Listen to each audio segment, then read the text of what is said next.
हाँ, बीकॉम भाग 1 हिंदी माध्यम के छात्रों, आज आपका यूनिट दूसरा खत्म होने जा रहा है। यूनिट 2 का एक छोटा सा भाग है। आपकी मेरी दोनों की मजबूरी है, उसका हिंदी नामाकरण नहीं हुआ है, सिलेबस के अंदर में इंग्लिश नामांकरण है, आपको थोड़ी बहुत याद रखनी है। इसके पहले ऐसे कुछ शब्द आए हैं जैसे बिजनेस प्रोसेस आउटसोर्सिंग, बीपीओ। आज एक नया पीओ आ रहा है आपके सामने, that is the KPO. Look here, the K stand for knowledge, P stand for process and O for outsourcing. अब नॉलेज प्रोसेस आउटसोर्सिंग का मतलब यह होता है कि भिन्न भिन्न प्रकार के व्यवसाय, चाहे वह निर्माणी संस्था हो, चाहे क्रय विक्रय की संस्था हो, कई प्रकार के प्रश्न इन उद्योग और व्यापारिक संस्थाओं के सामने आते हैं। कुछ समस्याएं साधारण होती है, कुछ समस्याएं जटिल होती है।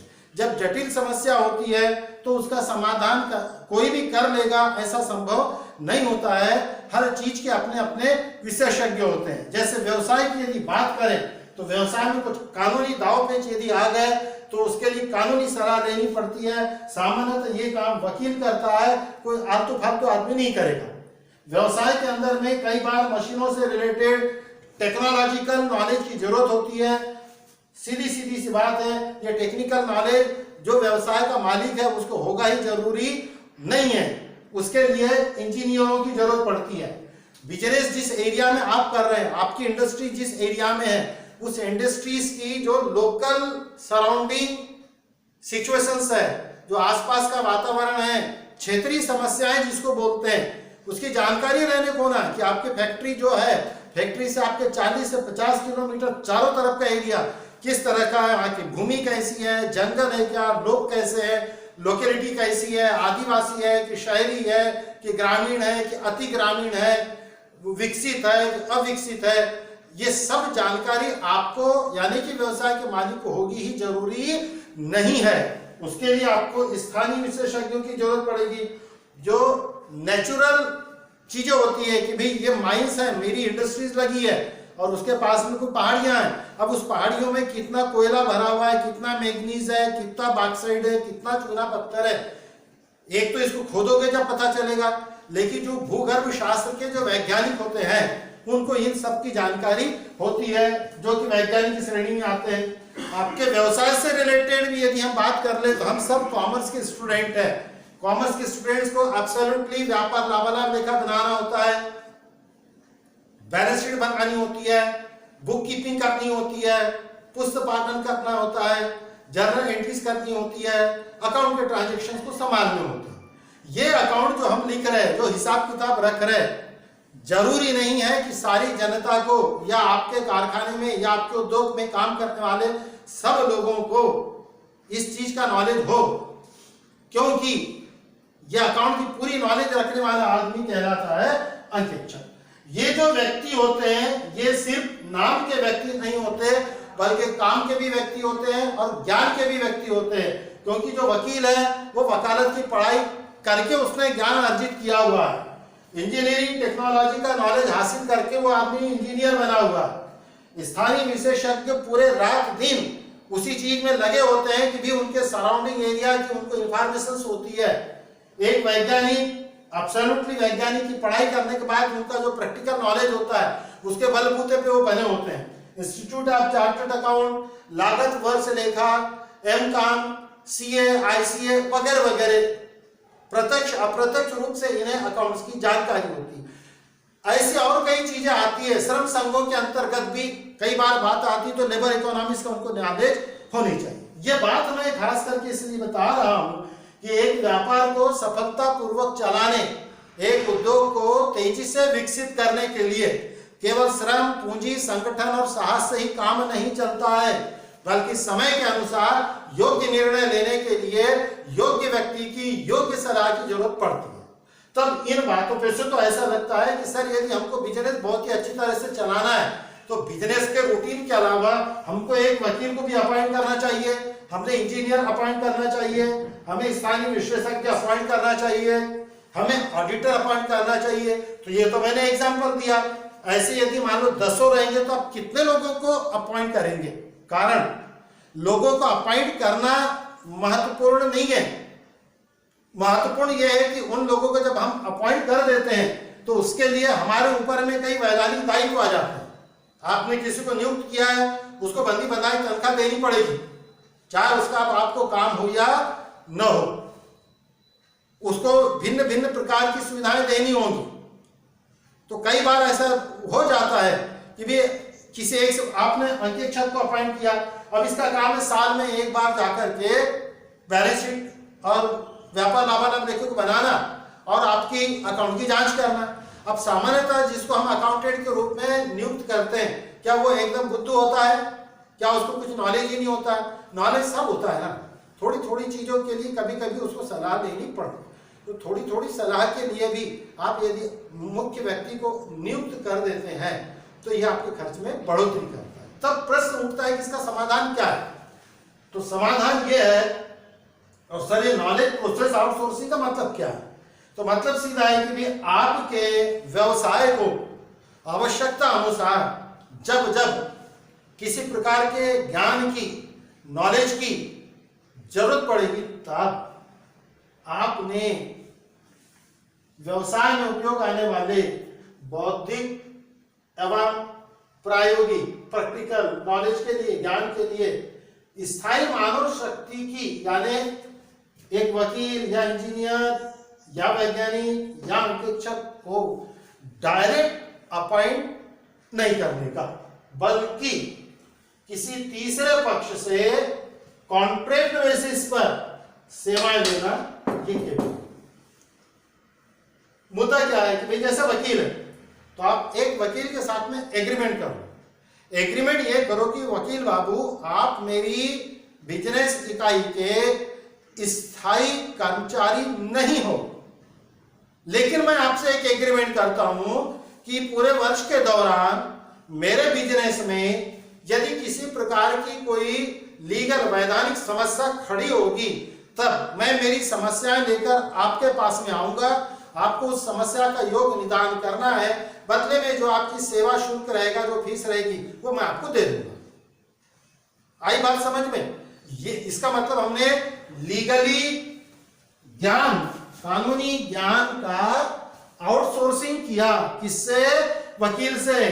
कौन सा वकील से? जो हमारा स्थायी कर्मचारी नहीं है। वो आपसे जुड़ेगा कब? जब आप उसको ज्ञान मांगोगे। कब तक जुड़ेगा? जब तक वैधानिक कार्रवाई पूरी नहीं हो जाती। वैधानिक कार्रवाई पूरी होने के बाद वकील अपने घर पे, कंपनी अपने घर पर। वैधानिक समस्या आने के पहले वो वकील हमारा कर्मचारी था क्या? नहीं। वैधानिक समस्या का निदान होने के बाद वो हमारा कर्मचारी है क्या? नहीं। तो फिर वो हमारा कर्मचारी बना क्या? तो कुछ लोग बोलेंगे सर पहले नहीं था, बाद में नहीं है, लेकिन बीच में थोड़े देर के लिए बना ना, थोड़े देर के लिए वो हमारा कर्मचारी नहीं बना, बल्कि हमने उसके साथ में एग्रीमेंट करके उसको बोला था कि देख भैया ये दो आदमी मेरे यहाँ पर काम कर रहे हैं, ये दो आदमियों का काम कुछ अच्छा नहीं है, 4 बार उनको नोटिस दे चुका हूँ कि तुम सुधर जाओ, फिर भी वो नहीं सुधर रहे, मेरे को उनको निकालने का। अब मैं उनको काम से निकाल दूंगा तो वो तो मेरे ऊपर में केस डालेंगे, तो उनसे बचना है। तो क्या कानूनी सलाह? अब इतने से काम के लिए साल भर वकील पालोगे क्या? नहीं। तो इस पर्टिकुलर इस काम के लिए, लेकिन आप सलाह किससे लोगे? आपके यहाँ वकील है क्या? नहीं। तो फिर वकीली ज्ञान कौन देगा? वकील। वो आपका कर्मचारी है? नहीं। तो आपको से क्या करना पड़ेगा? संपर्क। बदले में वो क्या लेगा? फीस। और आपसे क्या करेगा? एग्रीमेंट। हमेशा हमेशा के लिए, किस एक पर्टिकुलर समय के लिए? तो सीधी सी बात है सर, समय के लिए। यह हो गया लीगल ज्ञान का आउटसोर्सिंग। आपको अपने उद्योगों के अंदर में नई नई मशीनें लगानी है। यह मशीन आपने खरीद कर ला ली, खरीद के लाने के बाद में स्टैब्लिश भी हो गई, अब उसको चलाने की थोड़ी सी ट्रेनिंग देनी है। आपके कर्मचारी उससे अभी ट्रेन नहीं है, जबरदस्ती आप उनको मशीन पर बिठा लोगे तो होगा क्या? प्रोडक्शन तो ढंग का नहीं होगा, बल्कि आपकी नई मशीनें बिगड़ जाएगी। फिर आप क्या करोगे? किसी ऐसे आदमी को ढूंढोगे जो मशीन चलाने वाले लोगों को ट्रेन कर दे। वैसा आदमी आपने अपॉइंट किया है क्या? नहीं। तो करना चाहिए क्या? तो आप सोचोगे हाँ सर क्यों नहीं, तो मैं बोलूंगा नहीं क्यों नहीं। आज आपने आदमी को ला लिया, उसने आपके कर्मचारी को ट्रेन कर दिया, अब आपके कर्मचारी ट्रेन हो गए, अब वो आदमी के लिए काम क्या बचा? कुछ भी नहीं बचा ना। तो आप उसको फुकड़ की तनख्वाह दोगे क्या? नहीं। तो तरीका क्या है कि पहले मशीन ला लो, बढ़िया एस्टेब्लिश कर लो, और उस आदमी से कॉन्टेक्ट करो कि देख भैया मैं ऐसी ऐसी नई मशीन ला रहा हूँ, मेरे यहाँ पर 10 कामगार लोग हैं, वो 10 लोगों को ट्रेन करना है, चल बता ट्रेनिंग कितने दिन चलेगी? तो वो बोलता 15 दिन, और 15 दिन की ट्रेनिंग की तू कितने पैसे लेगा? वो बोलता ठीक है 40,000 रुपए दे देना। दिया, बना एग्रीमेंट, मशीन आ गई, स्टैब्लिश हो गई, आपके कर्मचारी तैयार है, आपने एक नोटिस निकाल दिया, कल से WW नाम के इंजीनियर आने वाले हैं, वो आपको 10 दिन की ट्रेनिंग देंगी। जो लोग मेरे कंपनी में रेगुलर कर्मचारी है उनको ये ट्रेनिंग लेना जरूरी है, जो कर्मचारी ट्रेनिंग नहीं लेगा उसको नौकरी से निकाल दिया जाएगा। आपने नोटिस निकाल दिया, कल आपके पूरे 10 कर्मचारी आ गए। अब देखिए ये इंजीनियर को आप आउटसोर्सिंग कर रहे हैं, अब वो आपके यहां पर आया, आपसे उसका एग्रीमेंट हो गया, सब क्लीन है, इतने दिन आऊंगा, इतने बजे आऊंगा, इतने बजे से इतने बजे तक मेरा सेशन रहेगा, सब कुछ क्लियर है। 10 दिन बढ़िया उसने ट्रेनिंग दिया, आपके सारे कर्मचारी ट्रेन हो गए, आपने 10वें दिन कर्मचारियों को बुलाया, उनको पूछ लिया, हाँ क्या बाबू किसी को प्रॉब्लम है? समझ लो कल से ये अब नहीं आएंगे, मशीन तुमको चलानी है। और वो ट्रेनर भी आपको बोल रहा है कि साहब डरने की कोई जरूरत नहीं है, आपके कर्मचारियों को फुल्ली ट्रेन कर दिया हूं, अब आपको कोई प्रॉब्लम नहीं जाएगा। बीच में गया भी तो एक हाथ फोन कर देना, मेरा काम खत्म, दो 40,000 रुपए, चला मैं दिए आपने 40,000, गया। अब मुझे बताओ ट्रेनिंग देने के पहले वो इंजीनियर तुम्हारा कर्मचारी था क्या? नहीं। ट्रेनिंग खत्म होने के बाद में वो इंजीनियर तुम्हारा कर्मचारी है क्या? नहीं। तो थोड़े से दिन के लिए वो आया, तुम्हारा महत्वपूर्ण काम करके चले गया। ये हो गया आपका इंजीनियरिंग टेक्नोलॉजी से रिलेटेड आउटसोर्सिंग। तो ऐसी बात है कि व्यवसाय के अंदर कई प्रकार के नॉलेज की जरूरत पड़ती है। मैक्सिमम काम रूटीन के काम होते हैं, उन रूटीन के कामों के लिए कोई नए नए ज्ञान की जरूरत नहीं होती। आपके इंटरनल कर्मचारी को खुद प्रोसेस मालूम रहती है। जब कोई नई बात आती है, नई समस्या आती है, एक उसका सबसे बेहतरीन उदाहरण है ये ऐसे, ये कानूनी दांव पेच हो गए, ये व्यवहारिक ज्ञान हो गए। अब आपके ऊपर में आपने हिसाब अच्छा रखा खराब रखा ये एक बाजू का मामला है, लेकिन आपने सही समय पर इनकम टैक्स का रिटर्न फाइल नहीं किया, इनकम टैक्स की धाड़ आ गई या इनकम टैक्स का नोटिस आ गया, क्या आप सक्षम है इनकम टैक्स की अथॉरिटी से निपटने के लिए? नहीं। क्यों नहीं? क्योंकि आपको प्रॉपर नॉलेज नहीं है कि कौन सा चालान भरना है, कौन सा रिटर्न भरना है, कैसी अपील में जाना है, कैसा उनसे प्लीड करनी है। तब आपको कौन दिखाई देगा? Chartered accountant. तो मेरे जैसा कम दिमाग का आदमी आपको सलाह दे देगा कि भैया ऐसे बार बार झंझट से बचने के लिए तुम यार एक अपॉइंट कर लो ना ऑडिटर परमानेंट। लेकिन समझदार आदमी ये बोलेगा क्या मैं रात दिन गलती करने वाला हूं क्या? नहीं ना। अब एक बार समस्या आ गई तो आप उस ऑडिटर को हायर कर लो। वो काय के लिए है? बस ये समय समय पर जब ऐसे कोई लीगल समस्या आई आप उसको सरेंडर हो जाओ, भैया ये मेरे कागज ये मैंने सबमिट किया था, ये देख तू मेरे को बचा, कितनी फीस होना बोल दिया। इसका मतलब वो ऑडिटर आपका कर्मचारी है क्या? नहीं ना। ये है आउटसोर्सिंग। जब हमको नॉलेज लग रहा है, मीटिंग्स कंडक्ट कर लिया या नोटिस निकालना है, अब एजेंडा बनाते नहीं आप।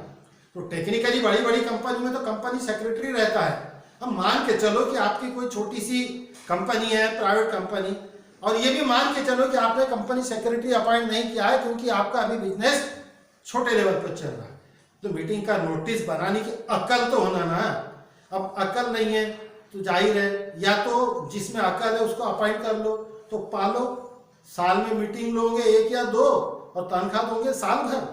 तो उससे बेहतर आप उसको कांटेक्ट कर लो कि यार मेरी ऐसी ऐसी कंपनी है, साल में मुझे 3 मीटिंग लेनी पड़ती है, मैं आपके साथ में एग्रीमेंट करता हूँ, जब जब भी मेरी मीटिंग रहेगी मेरे मीटिंग के डॉक्यूमेंट्स, एजेंडा, मिनट्स ये सब बना करके देने का आपका काम है, बोलो कितने पैसे। इसका मतलब वो आपका कर्मचारी नहीं हुआ, लेकिन आपके पास में नॉलेज के लायक आदमी नहीं है, इसीलिए आप उसको नॉलेज ले रहे। जब जरूरत है तब कांटेक्ट करो, काम खत्म हो गया, तू अलग मैं अलग। ये है नॉलेज आउटसोर्सिंग।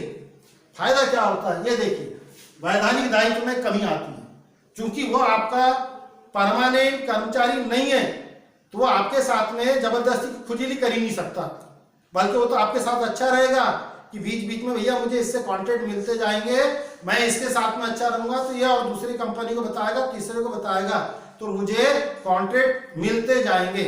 और हमारा उसका कोई ऑब्लिगेशन नहीं है कि 180 दिन के ऊपर में काम कर लिया तो उसको नौकरी पे रखना ही जरूरी है। ये बचत होती है। और उसको भी ये भी मालूम है कि मैंने यदि इनको अच्छी सेवा नहीं दिया तो मेरे जैसे 1760 वकील वर्धा शहर में पड़े हुए हैं, आज इसने मुझे डुबा दिया तो अगली बार प्रॉब्लम आएंगी तो मैं इस वकील के पास जाऊंगा क्या? नहीं जाऊंगा। तो उसका तो बिजनेस मार खा गया। तो हमको अच्छी क्वालिटी मिलती है, वैधानिक दायित्व नहीं होता। दूसरा देखिए, ये वेतन के खर्च में कमी। यदि ये 5 उदाहरण मैंने दिया, पांचों लोग भी आप जमा कर लो तो इनको तनख्वाह तो देनी पड़ेगी ना। देखिए यदि आप इनको अपॉइंट नहीं करते हैं तब क्या होगा? बोलेंगे सर तब भी तो खर्चा आएगा ना। नहीं, तब खर्चा जरूर आएगा लेकिन वो कम आएगा, क्योंकि हो सकता है किसी साल वकील की जरूरत पड़े तो किसी साल नहीं पड़े। क्या हर बार हम गैर कानूनी काम ही करते रहेंगे? क्या नहीं करेंगे तो वकील की जरूरत नहीं पड़ेगी। हमारा अकाउंटेंट हमने बहुत अच्छा रखा है तो हो सकता है हमको चार्टर्ड अकाउंटेंट की बहुत कम जरूरत पड़े। और रात दिन तुम काम कर रहे तो थोड़ी बहुत मशीन की दुरुस्ती तो ये तुम्हारे कर्मचारी लोग कर लेंगे। हर बार इंजीनियर की जरूरत पड़ेगी क्या? नहीं पड़ेगी। तो जब जरूरत है तब आउटसोर्सिंग कर रहे हैं। जब वेतन खर्च में आपकी कमी आ गई, इसका मतलब ही आपका जो फिक्स एक्सपेंडिचर वो कम हो जाता है और आप एमकॉम तक पहुंच चुके हो, आपने बजट पढ़ा हुआ है। जो फिक्स एक्सपेंडिचर है it will play the vital role while decide the cost of production. Make and buy, आप मैनेजमेंट अकाउंट चले जाओ, कॉस्ट अकाउंट चले जाओ, जो स्थायी व्यय होता है ये प्रॉफिटेबिलिटीज को बड़ी तेजी के साथ में अफेक्ट करता है, जो हमारा केपीओ बचाता है। आवश्यकता अनुसार पूर्ति, जब जिस समय आपको जिस नॉलेज की जरूरत है उस समय नॉलेज तैयार है, आप जाओ और उसको लेकर के आ जाओ, पैसे दे दो, काम निपटा, छोड़ दो उसको। अब सर ये तो यूज एंड थ्रो है क्या? अब यूज एंड थ्रो ये थोड़ी सी थर्ड क्लास लैंग्वेज हो जाती है, इसको यूज एंड थ्रो नहीं। यूज एंड थ्रो मतलब ही लोगों का काम होता है कि उपयोग करो फेंक दो। यहाँ उपयोग करके फेंकना नहीं है। आप उस वकील को बोल रहे कि साहब बहुत बढ़िया, मैं समस्या में घिर गया था, आपने मुझे बचाया, भविष्य में भी सर हमें यदि सेवा का मौका मिला तो हम आपको याद करेंगे। यह है केपीओ। व्यवसाय पर खर्च का बोझ कम हो जाता है। ये जो पैसा बचता है आप उसे कहीं और इन्वेस्ट करके अपने बिजनेस को तरक्की के ऊपर ले जा सकते हैं। गुणवत्ता के अनुसार मानवीय शक्ति की पूर्ति, आपको क्वालिटी पर्सन मिलेगा।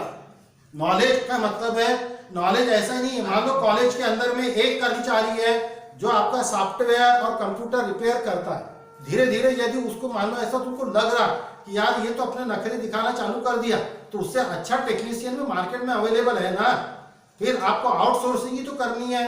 वो कौन सा वो कर्मचारी आपका धरा बांधा है, उसको दूसरे दिन बोल दो भैया बहुत हो गया तेरा काम, 2 साल से हम देख रहे आप कुछ काम बरोबर कर नहीं रहे, आप कोई मेरे कर्मचारी हो नहीं, मैंने हायर करके आपको बुलाया, 3 बार बताया, आप हर बार आते हो अपनी फीस लेके जाते हो, कंप्यूटर दुरुस्त नहीं हो रहा, आप जाइए।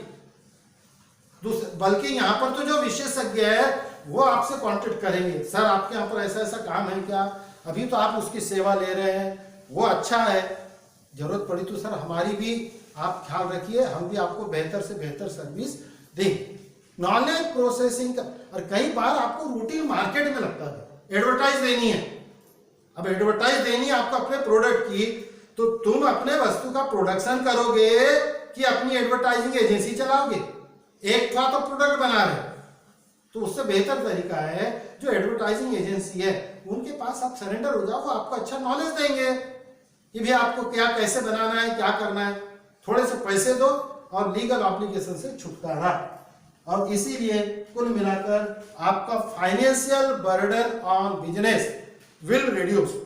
आपका जो वित्तीय बोझ है बाजार के ऊपर, आपके वस्तु के ऊपर, आपके उत्पादन कम होता है, नंबर 1।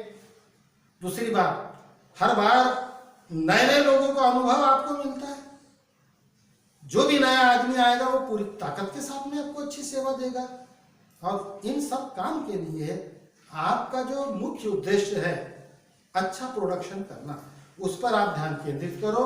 छोटी मोटी बातों के लिए ये जितने भी बाहरी पार्टियां हैं इनको आप हायर कर लो। इसीलिए एक इंग्लिश में वर्ड लिखा, नो अपॉइंटमेंट ओनली हायर।